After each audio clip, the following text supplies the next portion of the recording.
I'm gonna go ahead and keep it a buck and say that the DC drama, DCU drama, and the way they handle public relations and the way they try to speak to their fans and react to what their fans do and their fans react to what they say is always hilarious, is always priceless. And this is one of like the weirdest examples of this because yeah, it gets really weird. So essentially what ends up happening is that there is a scene in the Harley Quinn show, which is an adult animated TV show on HBO Max, which I absolutely love. I made a video about it after I was done watching it because it blew me away. It's definitely my favorite piece of DC media that I've ever seen, honestly. Right there, up there with Young Justice and Batman.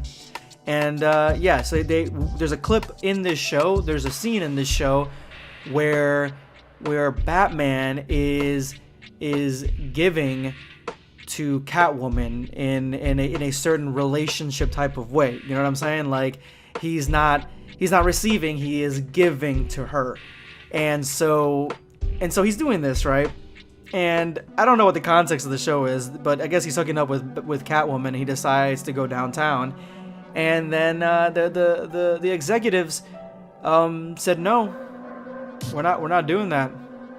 And their reasoning for it is because heroes don't do that, because that's what Batman says. Heroes do not do that. That is like the weirdest explanation. You could have been like, no, we should cut that out. It's a little too much because, you know, it's, even though it's an adult cartoon, it's still like a children's show, like, or at least it's a children's property. It is Batman. Kids watch this stuff, so we can't have a scene of Batman doing the dirty with Catwoman in here. You know, everybody else is fine, but Batman, we can't do that. That's a little bit more level-headed. But the fact that Batman says heroes don't do that, it's just super weird.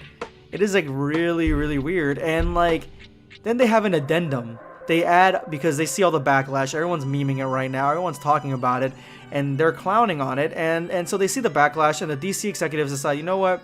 Let's go ahead and correct this garbage fire. Let's go ahead and correct it. So no, it's not because heroes don't do that. Come on, that's ridiculous. It's because we want to sell toys of the Harley Quinn animated show, and we don't want a toy of that happening. What? First of all, when do you have toys from anything have them reenacting a scene from the show? I mean, if it's happened, it's gotta be super rare. Most of the time, toys are left to your own imagination. It's just the characters, maybe a gun or two, maybe some quibbles, and a scene, maybe something that sets like the scene, like a rock or something, or a backdrop, and that's it. You're good to go. That's all you need. A collectible part of a different toy that if you collect all these different toys, you make one singular toy. There you go. But to actually make the excuse that you don't want to make this scene in toy form. First of all, I can't imagine what this looks like in animated form, let alone a toy. Like, that just blows my mind that would be the first place they would go. And so, I mean, it's an animated show. They have blood, guts. They say a lot of bad words. There's a lot of sexual scenes in there. And there's a love between two best friends in there, Harley Quinn and Poison Ivy, that is actually pretty damn genuine, and one of the best ways to do a gay lesbian relationship in animated format that I've seen. So you have all this, and yet the line is what Batman does with Catwoman in the privacy of his own room, or her room, whatever, or her den. I don't know, car. It's crazy, man. It's lunacy. Let me know in the comments below what you guys think. This is going to be Sunscape signing off. Take care, guys.